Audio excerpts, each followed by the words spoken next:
Assalamualaikum warahmatullahi wabarakatuh.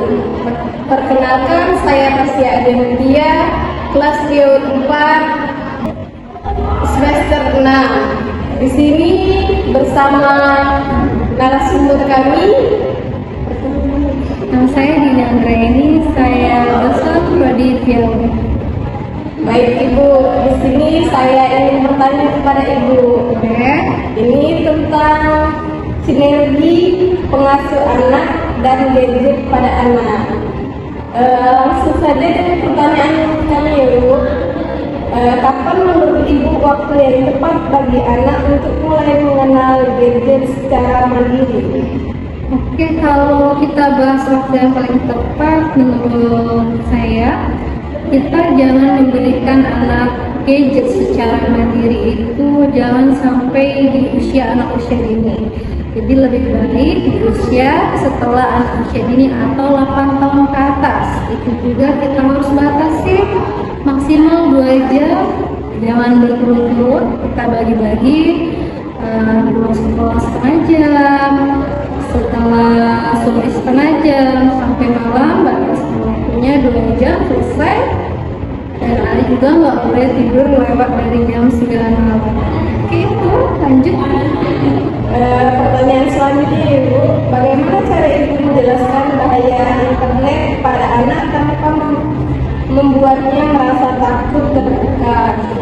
Untuk kita menjelaskan memang sedikit warning ya. Kita takut kalau kita menjelaskan anak tidak mengerti atau malah ketakutan.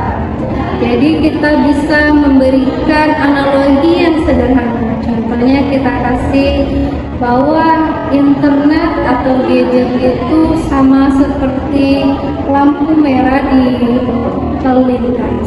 Artinya kayak gini. Kalau kita di internet itu sama kayak kita di jalan raya, menyenangkan, mengasihkan. Ada waktunya kita harus hati-hati dan ada waktunya kita berhenti. Jadi kita bisa mengajarkan anak bahwasanya kalau ada konteks seksual atau yang membahayakan atau yang kekerasan itu tandanya lampu merah, stop dan mengganti channel lain kayak gitu. Jadi kita analogikan dengan jalan raya.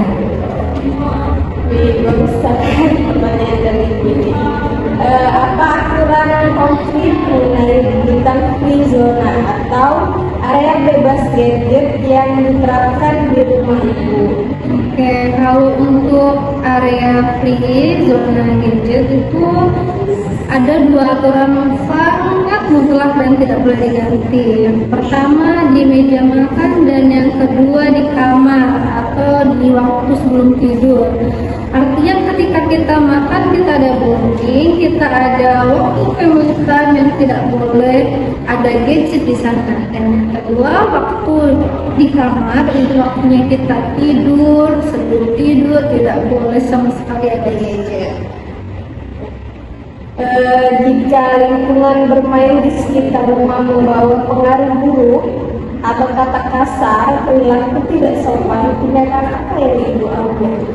Untuk pengaruh lingkungan kita nggak bisa saring semuanya. Artinya kadang banyak sekali pengaruh lingkungan yang membuat anak itu terbawa di rumahnya. Jadi kita untuk mengatasinya pertama jangan marahin.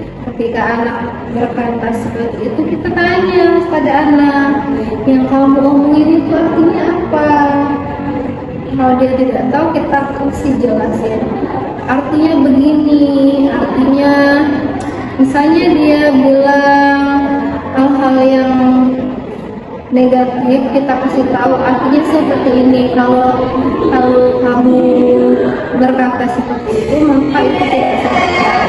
Jadi kita pelan-pelan terus continue jelaskan bahwa hanya boleh kata-kata baik yang kita ucapkan.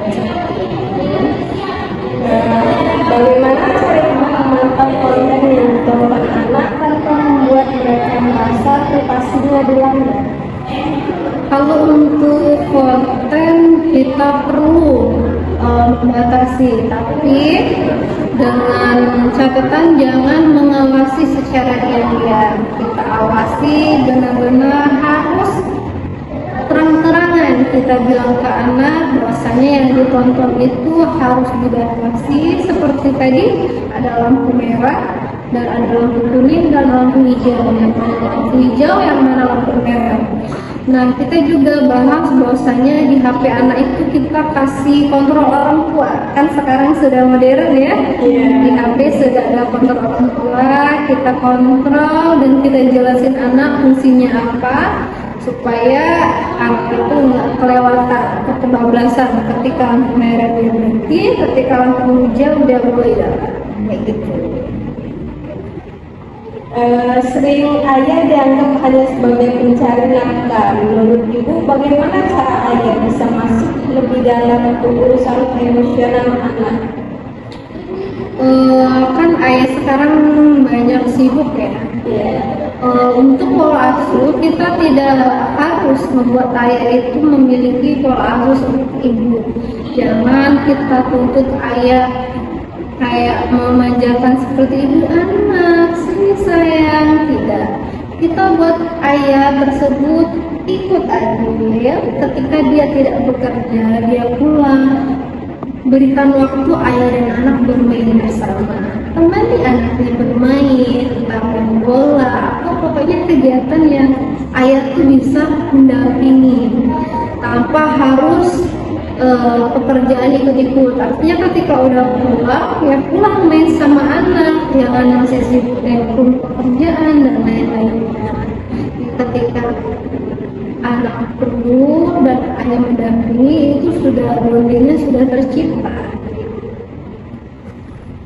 Pertanyaan selanjutnya ibu, apa pesan untuk ibu untuk para orang tua yang sedang berjuang menyeimbangkan karir dan pengasuhan?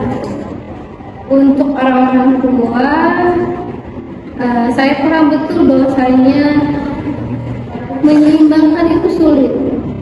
Maka kita sebagai orang tua jangan merasa bersalah, jangan merasa bersedih. Ingatlah kita bukan orang tua yang sempurna dan kita tidak dituntut sempurna. Tapi kita adalah orang tua yang dituntut anak ada ketika dia perlu. Maka ketika kita sudah lepas dari beban kerja, sudah di rumah, dampingi anak, dan buatlah suasana hangat di rumah. Itu saja. Mungkin sekian itu saja podcast kami hari ini dengan narasumber Ibu Dini Angga ini. Terima kasih banyak pada Ibu Dini Angga ini Sama-sama. menjadi narasumber kita hari ini. Dan jawabannya mungkin orang tua pasti banyak sudah belajar berpengalaman tentang hal ini ya. Sekian dari saya, Tasya Arifutia. Sekian, terima kasih. Wassalamualaikum warahmatullahi wabarakatuh.